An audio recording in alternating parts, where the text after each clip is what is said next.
All right, let's get back into it. Donald Trump arrives in the Middle East as he faces fallout over plan to accept luxury jet. Obviously, a lot of people are very upset that Donald Trump has finally received a bribe from not Israel. Okay. Bribes from Israel, very good. Bribes from not Israel, not good. News overnight, President Trump has arrived in Saudi Arabia, the first stop on his 4-day trip to the Middle East, as he faces fallout over the plan to accept a luxury jet from the government of Qatar and other business deals for his family. He can't actually, here's the thing, he cannot actually have a normal jet because he's the current president. So if he's going to use this jet to fly around, they have to put like another couple $100 million worth of renovations and upgrades, because Air Force One has specific specs. So not only is this already $500 million worth, like the jet in and of itself is a $500 million. With the extra specs, it's going to be $1 billion fucking dollars. Trump is going to have a $1 billion jet for his own personal use. And if you believe Trump, when he says that he is not going to use it personally once he's out of office, which, by the way, who knows if that ever happens, okay? That is a real issue here as well. That is if he actually entertains leaving office. If you think that once that takes place, he's not going to use this jet for personal use, you're silly. To turn down that kind of an offer. I mean, I could be a stupid person and say, no, we don't want a free, very expensive airplane. The plane would then be donated to Trump's presidential library right before he leaves office. The proposed deal, unlike any other, would almost certainly be the most expensive gift from a foreign nation to the U.S., drawing serious questions about its legality. Attorney General Pam Bondi, who used to be a lobbyist for the Qatari government, says the gift is, quote, legally permissible and not a bribe because Trump isn't giving Qatar anything in return. The president adamant when pressed by our Rachel Scott. Respectfully, sir, though, as a businessman, some people may look at this and say, have you ever been given a gift worth millions of dollars and then not received anything? It's not a gift to me. It's a gift to the Department of Defense. But Democrats and members of the president's own party aren't buying it, saying the deal would violate the Constitution's ban on gifts from foreign heads of state and raising security concerns.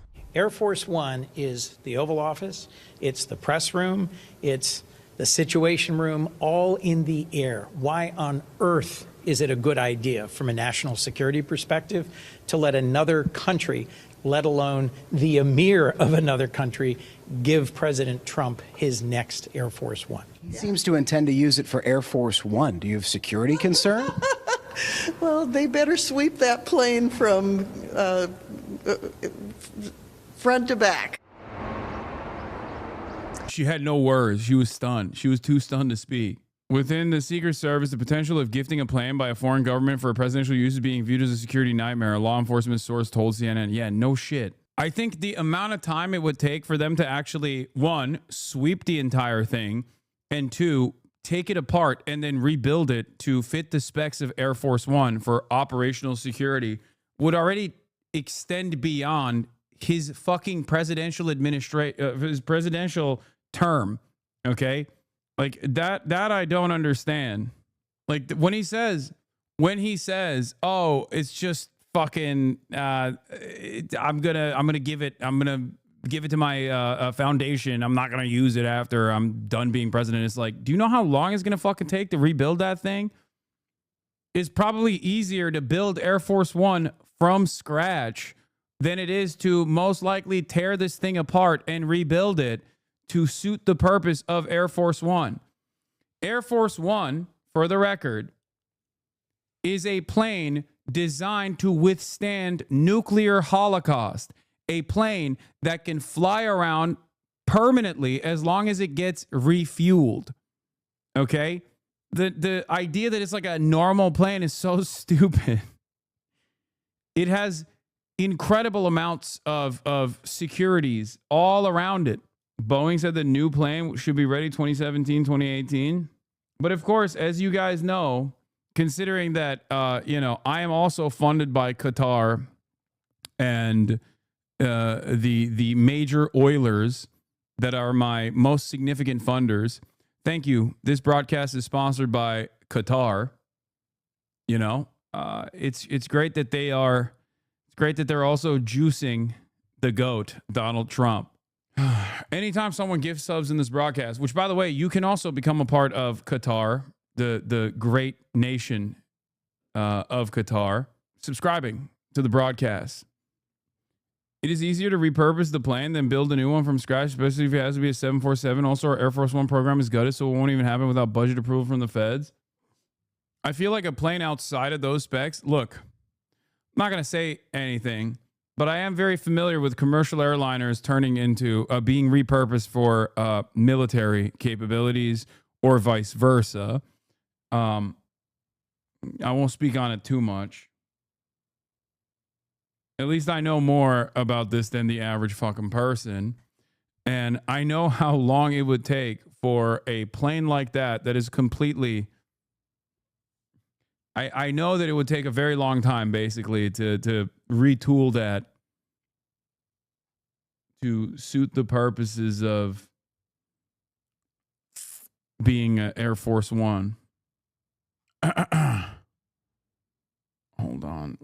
I'm like fucking replying to journalists on here on the side.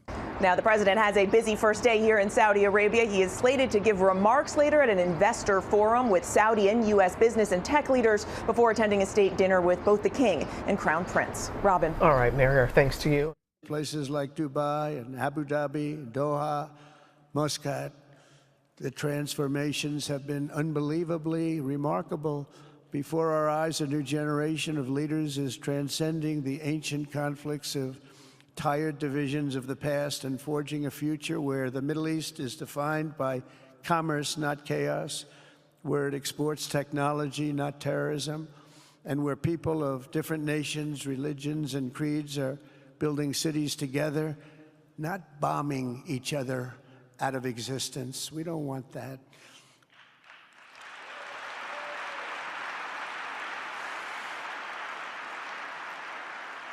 And it's crucial for the wider world to note this great transformation has not come from Western interventionists or flying people in beautiful planes giving you lectures on how to live and how to govern your own affairs. No, the gleaming marvels of Riyadh and Abu Dhabi were not created by the so-called nation builders, neocons, or liberal nonprofits like those who spent trillions and trillions of dollars failing to develop